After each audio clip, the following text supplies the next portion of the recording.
السلام عليكم داوديال صباح wanaagsan idil aantiin meel bood naga daawanaysaan qodobada qaran joog waxa ugu waaweyn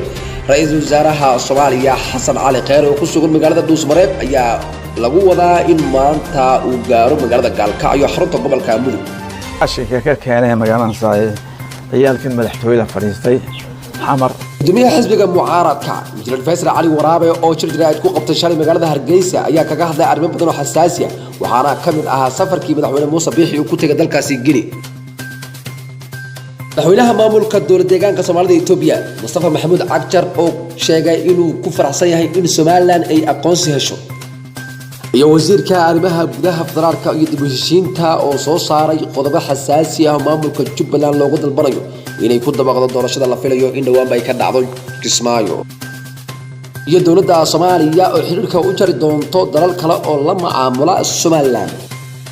iyo rag burcad ah oo xali ku dilay dalkaasi Koonfur Afrika wiil Soomaali ah oo magaciisa la oran jiray Hussein Ali Saqiir Sayga qodobadaas iyo qodobo kale oo daason ayaan idinku haynaa u diyaar garooba warkeeni oo dhameystiran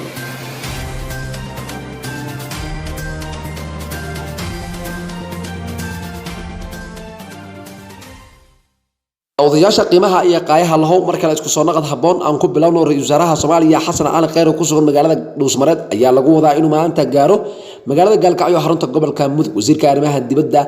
ayaa warbaahinta u xaqiijiyay in ra'iisul wasaaruhu tagi doono magaalada Gaalkacyo isla markaana uu bulshadaasi halkaasi ku nool uu kala hadli doono sidii loo dhameyn lahaa khilaafkaasi maamulka Galmudug Khayre ayaa la kulmi doona odayaasha dhaqanka magaalada Gaalkacyo isla markaana u sharaxi doona wajiga cusub ee Galmudug maadaama dowladda Soomaaliya ay la wareegtay dib u heshiisiinta iyo doorashada Galmudug ra'iisul wasaaraha ayaa la filayaa in uu haatan la kulmo odayaasha beelaha qawaa'ilada ka soo kala jeedo oo ciidamada maleeshiyaadkaasi ay ku sugan lagu soo wareejin lahaa dowladda Soomaaliya xog ay heshay shabakada warbaahinta qaran joog news ayaa dabcan odayaashaasi ayaa diiday in hubka ay ku wareejiyaan isla markaana keentay in uu haatan ra'iisul wasaaraha maanta safar uu ku gaaro magaalada Gaalkacyo xarunta gobolka Mudug ra'iisul wasaaraha ayaa doonaya in odayaashan uu ka dhaadhiciyo hubka ay si ugu soo wareejiyaan isla markaana ciidamada dowladda ay la wareegi lahayd laguna dir lahaa liiska ciidanka si mushaar ay u qaataan ra'iisul wasaaraha ayaa horay hubkaasi ugu soo wareejiyay ciidamada ahla sunna oo ku sugan Dhuusmareeb iyo Gurceel sidoo kale waxa lagu soo wareejiyay ciidamada ku sugan Xeraale iyo Balanbale haatan Soomaaliland gudoomiyaha xisbiga mucaaradka Injineer Faysal Cali Waraabe oo shalay shirjiraad ku qabtay magaalada Hargeysa ayaa ka hadlay arrimo badan oo xasaasi ah oo ay kamid tahay safarkii madaxweynaha Soomaaliland uu ku tagay dalkaasi Gini gudoomiyaha Faysal Cali Waraabe ayaa uraantii u mahad celiyay madaxda shacabka dalkaasi Gini sida maqaamka sare oo ay u soo dhaweeyeen wafdiga uu hogaamiyo madaxweyne Muuse Biixi isagoo ku tilmaamay inay tahay tallaabo Soomaaliland ay qaaday oo horseedi karto in ay hesho aqoonsi caalami ah Faysal ayaa ka dhawaajiyay in dawlad aanan jirin Soomaaliya aysan ka jirin isla markaana ay qalad weyn tahay in Soomaaliland ay tiraahdo wada hadal ayaa la geynaa dawlad aanan jirin gudoomiyaha ayaa waxa uu kale u shaaciyay in Soomaaliland ay soo saari doonto go'aan ay ku joojinayso wada hadallada u dhaxeeya dawladda Soomaaliya iyo Somaliland markuu soo laabto madaxweyne Muuse Biixi Cabdi oo sidoo hadalka u dhigay Injineer Faysal Cali Waraabe ayaa sidoo kale dhaliilo culus u jeediyay dawladda federaalka Soomaaliya isagoo sheegay in filla Soomaaliya ay sidee doonta ka yeelaan shakhsiyaad gaar ah oo ku tilmaamay afar qofood oo ka mid yahay madaxweyne Farmaajo sidoo kale waxa uu shaaciyay in haatanba labadaasi awood ay isticmaalaan ay ka mid yihiin in lacago iyo ajnabi waxaana uu sheegay in haatan lacagahaasi ay gacan weyn ka geystaan shisheeyaha dalal badan oo carabka ku dhuftay Faysal Cali Waraabe ayaa si adag u waray madaxweyne Farmaajo oo ku sheegay shakhsi madaxa wax ka qabo qabiilistana ah isagoo ku tilmaamay haraagi Maxamed Siyaad Bare gudoomiyaha Faysal ayaa ugu dambeyntiiba madaxweynaha Soomaaliland Muuse Biixi Cabdi ugu baaqay inuu mideeyo ummadda reer Soomaaliland waxaana uu sheegay in ay ka qaybsameen markii ay soo kala dhax gashay doorashada Soomaaliland ololihii uu waday Muuse Biixi Cabdi iyo ururada kale xisbiga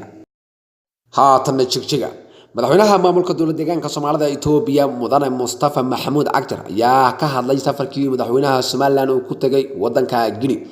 madaxweynaha Cagjar ayaa si weyn u soo dhaweeyay safarkii isagoo xusay in uu aad ugu faraxsan yahay inay aqoonsi helaan Soomaaliland kana hesho dalalka caalamka madaxweynaha Cagjar ayaa guul weyn ku tilmaamay in ay dal Soomaaliyeed uu soo biiro una aqoonsi helo ummadda Soomaaliyeedna ay u tahay mid guul ah. Madaxweyne Mustafa Cagjar ayaa arintaasi kaga hadlay qoraal uu soo dhigay bartiisa Facebook uu ku leeyahay social media. Walaalaheena Somaliland in ay dunida la macaamulaan kana helaan aqoonsi aad baan ugu faraxsanahay. Dal kale oo Soomaaliya oo dunida laga aqoonsan yahay guul weyn ayay inoo tahay ummadda Soomaaliyeedna waxa ay u tahay guul. markaana Muqdisho wasaaradda arrimaha gudaha federaalka iyo dibashinta ayaa soo saartay qodobo xasaasi ah oo maamulka Jubbaland loogu dalbanayo inay ku dabaqdo doorashada la filayo in dhawaan ay ka dhacdo magaalada Kismaayo xarunta Jubbaland. Wasaaradda ayaa soo saartay ilaa 5 qodob ay maamulka Jubbaland ay ku amrayso in soo xulista odayaashaasi ay isla ansixiyaan wasaaradda arrimaha gudaha maamulkaasi iyo wasaaradda arrimaha gudaha dowladda federaalka Soomaaliya. wasaaradda ayaa ku baaqday in xildhibaanada soo xulistooda odayaasha rasmiga ah ee Jubbaland isla markaana halka kursi loo xulo hal xildhibaan oo kaliya. sidoo kale wasaaradda ayaa sheegtay in ay la tixgelinayo qoondada haweenka ah lagana rabo beel kasto in ay ku soo aado 3 xildhibaan ay hal mid ay ka dhigaan. wasaaradda ayaa amartay in meesha doorashada lagu qabanayo ay noqoto meel academy police ah ee Jubbaland ah ama xarunta qaramada midoobay si loo fududeeyo geed socodka doorashada. ugu dambeyntii wasaaradda ayaa sheegtay in doorashada goobjoog ay ka noqon doonaan xubno ay ka socdaan wasaaradda arrimaha gudaha dowladda federaalka Soomaaliya iyo xubno matalayo beesha caalamka si loo waafajiyo arrimaha doorashada Jubbaland. markaana Somaliland xukuumadda Somaliland ayaa dowladda federaalka Soomaaliya waxa ay ku eedeysay inay ku howlan tahay sidii ay u sii kala fogeyn lahayd Soomaaliya iyo Somaliland. wasiirka arrimaha dibadda Somaliland Yaasiin Faratoon ayaa sheegay talaabooyinka dowladda Soomaaliya ay qaadayso ay sii horin karaan xiisad ka dhaxaysa